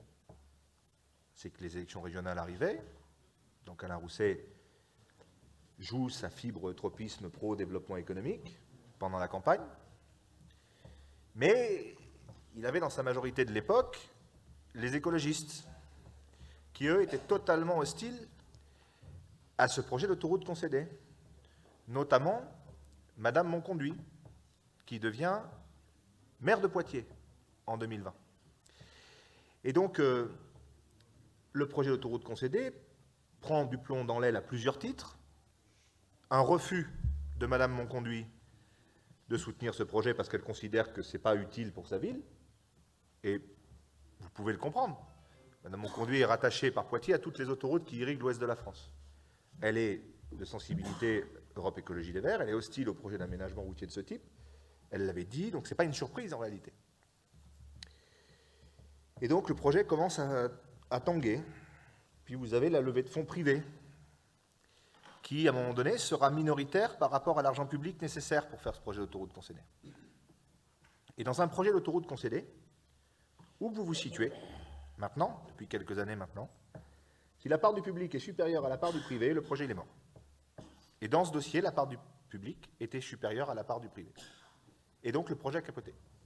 Moi, le seul reproche que je fais à Alain Rousset, c'est d'avoir menti ouvertement devant un parterre d'1 millier de membres de du monde économique, puisqu'il l'avait fait sien, ce projet. Il l'a abandonné en race campagne, mais quand il dit « je monte au financement sur la RN 147 parce qu'il y a une nécessité pour le territoire », ceux qui le défendent dans cet hémicycle ont raison de dire qu'il n'y est pas obligé, parce que ce n'est pas une compétence de la région. Donc il le fait, mais Claude a raison. Le principal financeur à mobiliser dans ce dossier-là, c'est l'État. C'est une route nationale. Donc l'État, qui fait beaucoup de phrases depuis quelques décennies maintenant, en termes d'aménagement du territoire, dit « aidez-vous, le ciel vous aidera peut-être ». Et donc moi, ma doctrine sur ce dossier, elle est simple. Hein. J'entends le sujet de la RN 520. Aujourd'hui, on vient nous chercher sur un projet qui était à la base de 92 millions, qui est passé à 132 millions, lié à l'évolution du coût des matières, à l'augmentation des taux, etc., etc. Il y a eu déjà beaucoup d'études de fait là-dessus. Et que si on n'amorce pas les travaux-là, on repart sur un cycle d'études qui va durer 5 ans ou 6 ans. On n'aura toujours fait aucun créneau de dépassement. L'État va nous dire, vous n'êtes pas d'accord entre vous? Allez, on passe au sujet suivant. Il y en a qui sont d'accord. Donc, modestement, moi je considère que c'est sur le territoire de l'agglomération, donc on va monter notre part. Sur le fait que le département et l'agglo mettent plus que la région sur ce tronçon-là, c'est vrai, mais sur l'ensemble du tronçon qui concerne le périmètre départemental, ce n'est pas le cas quand même. Donc il faut dire les choses factuellement, si vous voulez être crédible, il faut dire les choses telles qu'elles sont. Donc là, on y va, sur ce financement-là. Ce n'est pas la panacée, c'est une certitude, mais ce dossier, ça restera un serpent de mer. Hein. En réalité, c'est qu'on va avoir aménagé le nord de Limoges rapidement, dans des délais à peu près courts. La Vienne, elle, va avoir fait le job, parce que là, Madame Ildirim, pardon, mais je l'ai dit à Jean-Claude plusieurs fois, la part d'engagement du département de la Vienne sur son périmètre est environ 4,5 fois supérieure à ce que met le département de la Haute-Vienne. C'est des choix politiques, ça. Et une des raisons pour lesquelles le département de la Vienne n'a pas applaudi dès demain le projet d'autoroute concédée, c'est qu'ils n'en ont rien à faire. Parce que Pichon, avec l'impulsion de Belin, l'ancien président, aura fini ses créneaux de dépassement à horizon 2032-2033. Donc eux, ils vont avoir fait leur segment entre Poitiers et l'entrée de la Haute-Vienne. C'est en Haute-Vienne que ça pose problème. Après, vous avez d'autres problématiques en Haute-Vienne que la Vienne n'a pas. C'est les ouvrages. Une des raisons pour lesquelles ça coûte un fric monstrueux, c'est parce que vous avez 2 viaducs à passer, enfin un viaduc et un ouvrage à passer, où là les coûts sont absolument abyssaux et sur lequel il va falloir une grosse mobilisation de toutes les collectivités concernées et bien sûr une mobilisation de l'État. Mais je ne sais plus qui, chez Gilles qui disait ça, s'il n'y a pas un consensus politique à un moment donné, ce n'est pas la peine d'aller chercher l'État. On l'a vu sur le ferroviaire, on l'a vu sur plein de sujets. Donc oui, Sébastien, tu as raison, c'est sans doute pas la panacée. Mais si on dit non à ça, on ne le financera pas, on va reprendre 6 ans d'études. Je ne suis pas sûr qu'au bout de 6 ans, on vous ait sorti un tracé bien meilleur, parce qu'on peut le voir dans d'autres dossiers, et in fine, il ne sera rien passé. Donc, je ne vais pas polémiquer là-dessus. Moi, je le mets au vote. On passe de 5 à 10 millions. Non, on ne parle pas après moi, Madame Leblanc. J'ai fait un tour de piste, mais ça va. Je le mets au vote. Je considère que, encore une fois, ce n'est pas la clé de voûte de tout le système, mais aide-toi, le ciel t'aidera peut-être. C'est ce qu'on vous dit dans tous les ministères, à commencer par Bercy. Je mets ça aux voix. Qui est contre? Qui s'abstient? Je précise bien que l'abstention est liée au fait qu'on a laissé passer l'aménagement de la 520, qu'on a laissé déplacer l'argent. Alors, comptez les abstentions.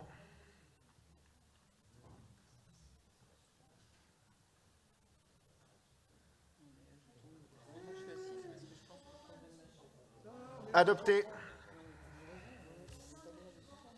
Adopté, moins un vote contre et quelques abstentions. L'abstention, c'est ne pas s'y opposer.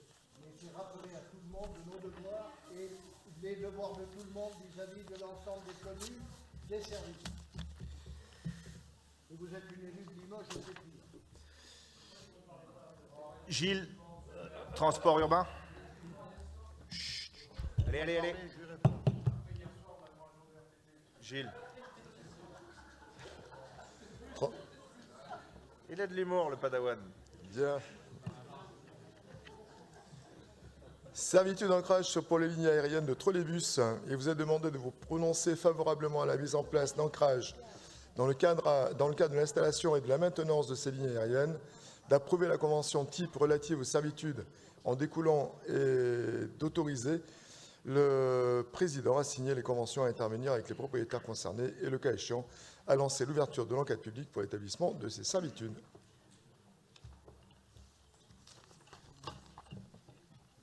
Des questions? Des oppositions? Des abstentions? Adopté.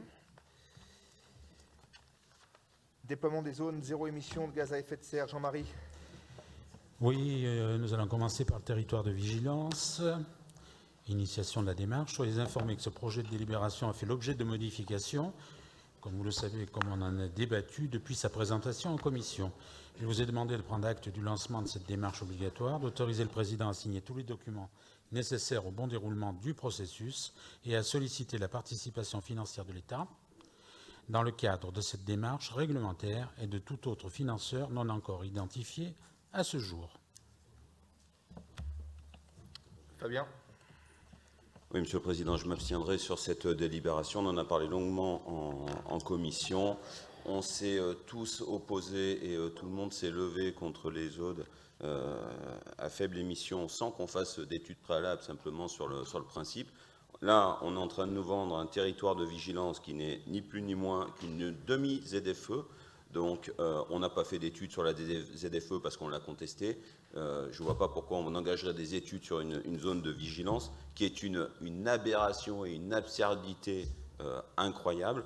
Donc, moi, à titre personnel, je ne voterai pas les sommes qui seront votées, ne serait-ce que pour faire les études, sans qu'on sache exactement où on va, et bien qu'on puisse bénéficier de l'argent de subventions publiques, notamment dans le cadre du fonds vert, parce que ça reste de l'argent public quand même. Donc, je m'abstiendrai sur cette délibération. Madame Leblanc. Oui, moi, je n'étais pas favorable à la motion des élus pour demander la modification ou la suspension des ZFE, mais néanmoins, en accord, en fait, avec ce que vient d'évoquer Monsieur Doucet, je trouve assez cohérent, si on a refusé les ZFE, de ne pas entrer dans un système qui a l'air encore plus compliqué. Enfin, c'est ce qu'on a effectivement longuement évoqué en commission. Ça me paraît cohérent de ne pas accepter ce qui est encore plus difficile à mettre en place que ce que vous avez refusé, puisque je n'étais pas d'accord avec ce refus global. Oui, Monsieur Lamberti. Pour en revenir à la continuité de la 520, comme les bus arrivent, les voitures arrivent, les camions arrivent et se bloquent là-haut, ça crée une accumulation de pollution et de particules. Et moi, je m'abstiendrai sur cette obligation qui est ni plus ni moins qu'un pied qu'on a mis dans la ZFE. Mais par contre, je reste ferme sur la position claire, je refuserai une ZFE sur Limoges. Je la ferai sur l'autoroute A20 et sur l'ensemble du trajet. Gaston. Oui, je pense qu'avant de mettre en place une ZFE, effectivement, il y a des gros travaux de structure à faire. Et pour que les véhicules qui n'ont rien à faire, effectivement, dans Limoges, passent ailleurs. Et tant qu'on n'a pas fait ça, ça ne sert à rien de faire une ZFE, puisqu'il faudrait arrêter tous les camions à l'entrée de certaines communes que je ne citerai pas. Jean-Marie. Oui. Alors je rappelle simplement qu'on est dans l'initiation de la démarche. Voilà. Voilà. Et que la ZFE n'existe pas. Je rappelle à tout le monde que la ZFE n'est pas une invention ni de Guérin, ni de la technostructure de Limoges Métropole. Il y a des gens très intelligents dans les ministères qui ont inventé ce truc, qui, sur pression d'un grand nombre d'associations d'élus, ont revu la copie dans bon nombre de villes moyennes, mais ça s'appelle le « en même temps ». Vous savez, c'est en même temps décale, mais quand même, en même temps, on va penser à pas tout à fait s'arrêter et on va voir comment ça va se passer. Et donc, on vous dit, il n'y a plus de ZFE, mais par contre, il pourrait y avoir quand même une zone où vous devriez réduire vos émissions, non plus au 31-12-24, mais au 31-12-23, mais au 31-12-24. Donc, bon, cette solution, elle n'est pas parfaite. Le raisonnement de Fabien est logique. Dans la mesure où on arrête le truc, on n'y va plus. Moi, ce que j'ai qu'une peur, si vous voulez, c'est que, in fine, tout ça soit potentiellement réveillé. Et je ne voudrais pas qu'on ait zéro étude, qu'on ait zéro élément de langage, lorsqu'on nous dira qu'il faut appliquer tel périmètre. Voilà. Ah, mais elles ne font que ça. Il faut que les associations d'élus montent au créneau comme elles sont montées pour la ZFE et qu'on arrête cette gabegie. Soit on revient sur une ZFE modifiée, soit, enfin, je ne comprends plus là. Fabien, je peux répondre aussi bien au nom de Guillaume pour l'AMF qu'en mon nom propre au niveau de France Urbaine. Nous sommes et nous continuons à monter au créneau. Alors attendons. Non. Il faut qu'on soit prêt aussi pour avoir des armes pour dire non. Je rappelle simplement, hein, Monsieur le Président, que cette démarche, malheureusement, elle est obligatoire. Oui, la démarche, non, mais en plus, la démarche est obligatoire. Mais la ZFE était bien obligatoire aussi. Ludovic. Oui, merci, Monsieur le Celle-là, Président. elle est obligatoire. Il n'y a pas d'autre solution. Ludovic. La ZFE elle était censée être obligatoire aussi, et puis effectivement, il y a eu une montée de bouclier. Président, on en avait parlé déjà à l'époque. Moi, j'estimais en plus que nous n'étions pas prêts, parce qu'au-delà de la considération de la voiture, il fallait aussi faire en sorte que les gens qui ne pouvaient pas changer de mode de transport individuel puissent accéder rapidement à des modes de transport collectif ou doux, et partout en France, les collectivités, et Limoges Métropole en premier, n'étaient pas prêtes à le faire. Donc ça nous aurait mis dans de grandes difficultés. Et là, on dit stop, on ferme la porte, et ça revient par la fenêtre, en fait. Donc c'est un petit peu compliqué. Mais pour en revenir au sujet qui nous intéressait tout à l'heure, l'État, il est capable de nous dire « Ok, les élus, vous n'êtes pas d'accord, donc on arrête les projets. » Bah, alors, on n'est pas d'accord, ça serait bien qu'ils arrêtent.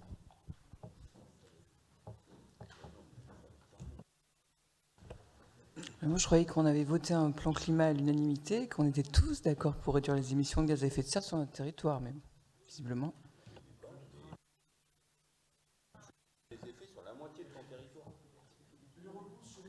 Oui, Mathieu.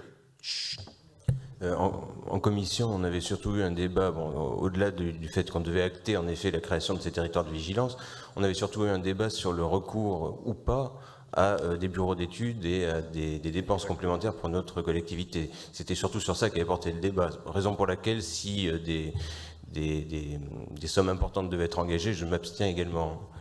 Alors, à ce sujet, si vous le permettez, Monsieur le Président, oui. Mathieu, tu n'étais pas en bureau, et quand on en a débattu, c'est normal que tu ne le saches pas. On a décidé, vous avez décidé, Monsieur le Président, in fine, de passer sous la forme d'un marché négocié. On est bien d'accord. Les marchés négociés, pour être traités directement sans appel d'offres et ne pas passer en commission d'appel d'offres, doivent être inférieurs à 40 000 €. C'est le cas. Ça sera le cas. Donc c'est le maximum, 40 000. On n'est pas obligé d'y arriver. Donc on a complètement, j'allais dire, modifié la donnée initiale qui était, vous vous en souvenez tous, un AMO à 175 000 € quand on était dans le cadre de la ZFE, dans son entièreté. Là, c'est une démarche obligatoire. Malheureusement, je ne vous dis pas, mais il ne faut pas qu'on soit dépourvu d'arguments et d'éléments quand l'heure sera venue. Tout va vite en ce moment. Peut-être que dans quelques mois, on n'aura plus rien. Ils vont peut-être encore... On ne sait pas ce qui nous attend. Mais là, on est obligé de se préparer à minima, c'est vraiment à minima, pour être certain d'être prêt au cas où. Oui, Fabien. Moi, j'ai une question. Quelles sont les sanctions? Qu'est-ce qu'on risque si on n'est pas prêt le 1er janvier 2025, ce que tu dis là? Non, 25. Mais... Ah ben, c'est pouvoir de police, sanction des véhicules qui ne respectent pas les critères qui rentrent dans la zone, et amende à tous les usagers. D'accord, mais on mettra le numéro du préfet et du président de la République, et tous les véhicules, les 2% de véhicules, c'est interrogeant. Mais enfin, on est tombé sur la tête. Vaut mieux qu'on aide les 2% de véhicules, dont on ne sait toujours pas, parce qu'on n'a toujours pas la réponse, si les véhicules de collection sont à l'intérieur ou pas, soit dit en passant, à changer de véhicule, et que les gens, qu'on puisse accompagner les gens pour changer de véhicule, que de faire une demi-ZFE sur notre territoire, ou, enfin, je sais pas.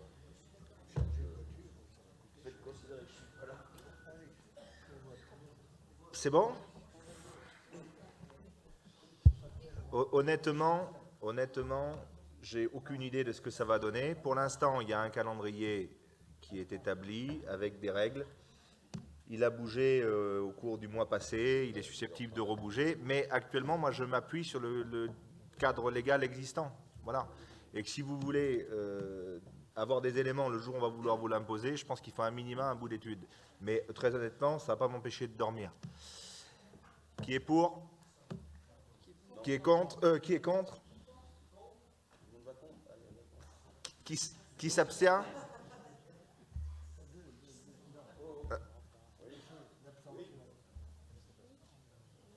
Qui vote pour? Attendez, c'est le bazar, là.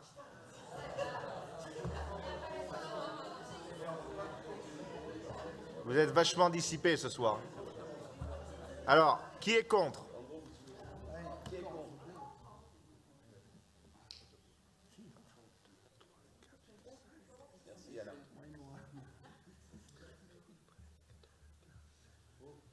Putain, il y a une alliance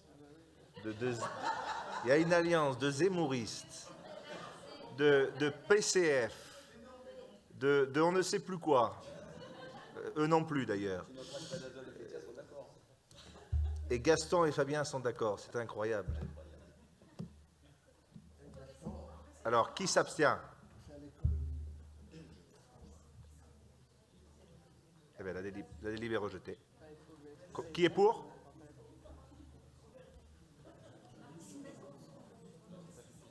Ça suffit?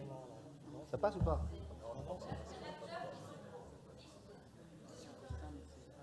Ça passe ou pas? Je m'en fous.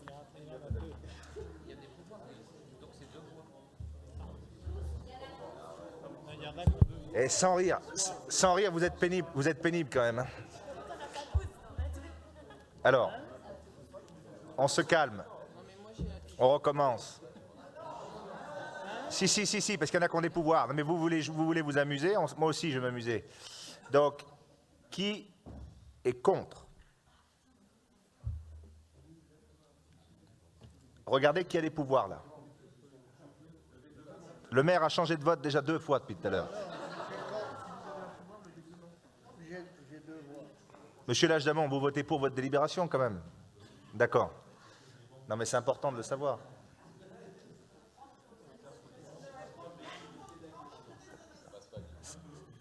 C'est bon?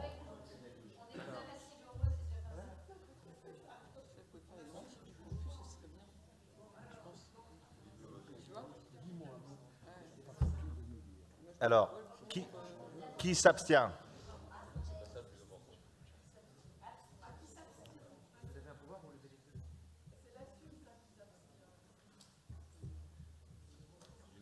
Gilbert, vous en êtes où là?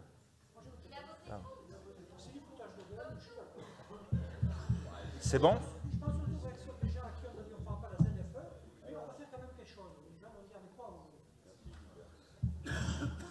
C'est bon? Pour les services, c'est bon?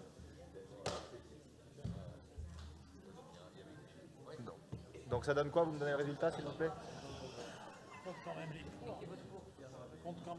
Et qui vote pour? Ben oui, je l'ai la main quand même. Tu votes en plus.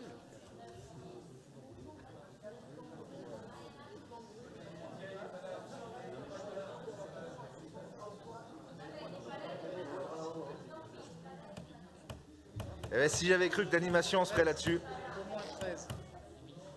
Au moins 13. Alors, 1, 2, 3, 12, 13. C'est le bras, c'est presque la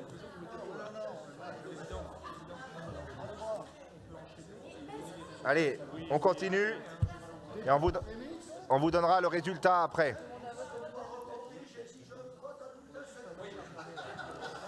Monsieur Virouleau, je vous aime beaucoup, mais si c'est ça, je retire la délib, on la remettra la prochaine fois. Allez, on va vous donner le résultat. On va vous donner le résultat du vote après. Ben après l'avoir trafiqué un peu. Infrastructure et services cyclables, Jean-Marie? Oui, c'est l'évolution du service Vélim. Il vous est demandé d'approuver l'évolution de ce service et d'approuver le nouveau règlement général de location s'y rattachant. Nous avions eu quelques questions, Monsieur le Président, lors de la commission et lors du bureau, sur la situation actuelle. Donc je vous le livre parce que c'est ce qu'on nous a demandé en bureau et en commission. Le nombre de vélos, alors je vous préviens, hein, c'est pas, j'espère que vous ne voterez pas contre. Nombre de vélos, 1045. Nombre de personnes sur liste d'attente, contrairement à ce qui vous avait été annoncé. Monsieur le maire de Boisseuil y avait été très sensible. Nous en avons 110 aujourd'hui. Donc nous avons réduit largement cette liste d'attente pour plein de raisons qu'on pourrait développer, que j'avais développées en commission. Le coût d'achat des vélos, il faut savoir qu'un vélo, un VAE, ça nous coûte 1 460 €. C'est ce qui était demandé là en commission, et 438 € un vélo classique.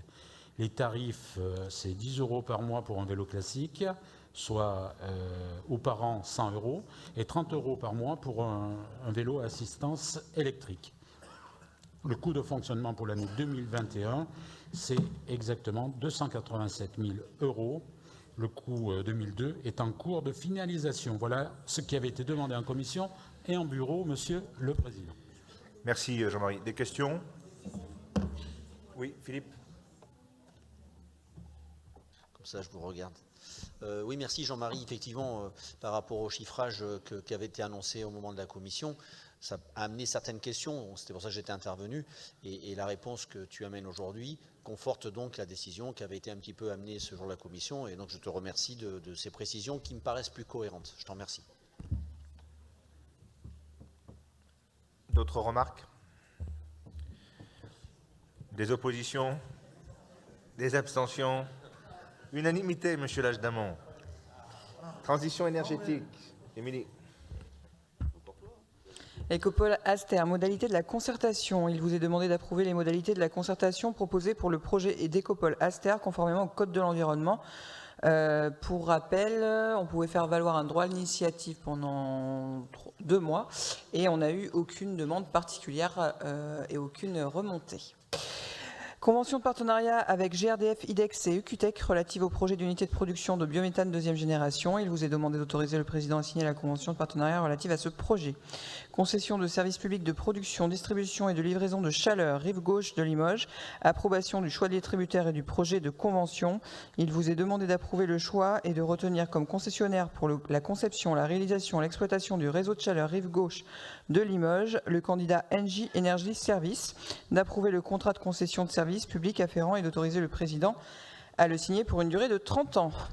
Aménagement des rivières, convention relative à la mise en place d'aménagements. On entend là? Oui. Agro-pastoraux pour le compte de propriétaires. Mais oui, mais je ne comprends pas pourquoi. Pour le compte de propriétaires privés, il vous est demandé d'approuver le principe de cette convention type et d'autoriser le président à signer les conventions à intervenir avec les propriétaires concernés. Convention entre Limoges Métropole et la commune du Palais-sur-Vienne pour la mise en œuvre de travaux de requalification de l'étang situé rue Suzanne Valadon au Palais-sur-Vienne. Il vous est demandé d'autoriser le président à signer cette convention et de l'autoriser à solliciter les aides financières auprès des différents partenaires. Des questions? Des oppositions? Des abstentions? Adopté, merci. Compte rendu du Conseil communautaire de diverses décisions. J'ai l'honneur de vous rendre compte des décisions que j'ai été amené à prendre en vertu des dispositions du CGCT, dont vous trouverez le détail dans le dossier qui vous a été transmis. J'attends de vous donner le résultat de ce vote incroyable. En fait, vous êtes comme la Chambre d'agriculture. Vous êtes là, on vous attend le moins. Oui, Madame Leblanc, qu'est-ce que vous avez de sympathique à me dire? Puisqu'on attend, moi je voudrais juste, en réponse à ce qu'a rappelé Madame Rapto, le fait qu'on était tous pour réduire les émissions de CO2, c'est aussi cette collectivité qui a voté une motion contre les ZFE. C'est tout. C'était juste pour rappeler qu'il y a bien les deux. Je vais bientôt vous faire voter une délibération sur l'aéroport. Vous allez pouvoir vous déchaîner. Je tiens à rappeler qu'il y a quand même les deux attitudes qui peuvent paraître contradictoires, mais il y a bien les deux. Mais j'ai pas interdit de répondre. Je constate bon, allez, simplement. On a le résultat du vote là ou pas là? Ça donne quoi? Bon.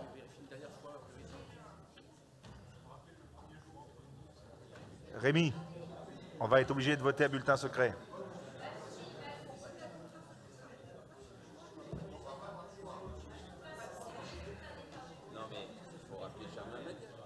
Comme quoi, les alliances politiques peuvent être incroyables. Hein. On a voté ensemble. Il y a du patchwork. Oui, oui. Même Gulsen et Thierry ont voté comme ça.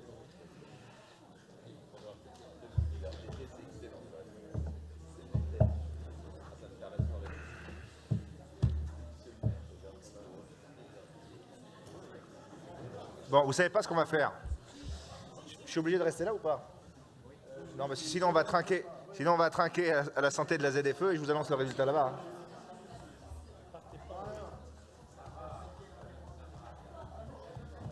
J'ai l'impression d'être à l'élection de Léonie au Siepal.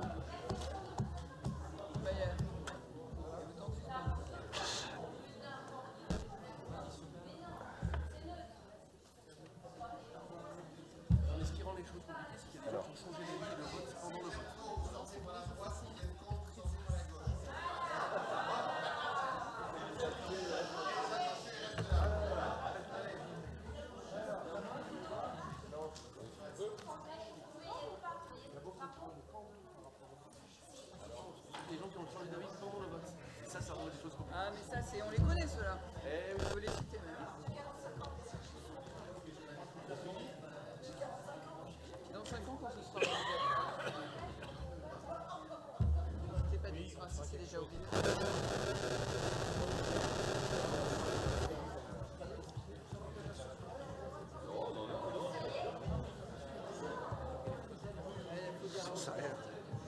Il y en a qui ont changé de vote entre les deux tours.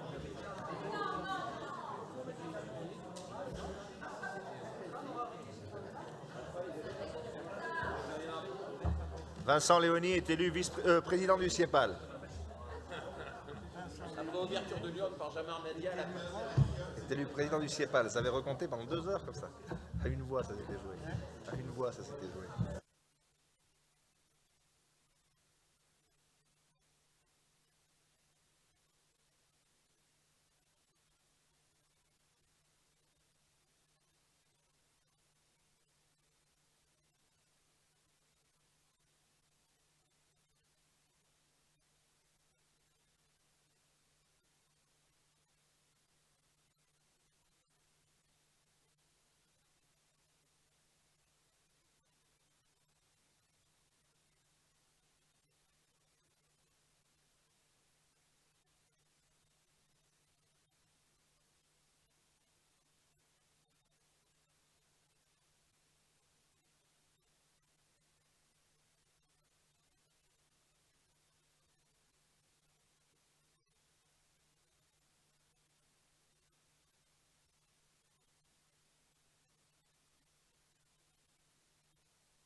La délibération est adoptée à 27 voix pour.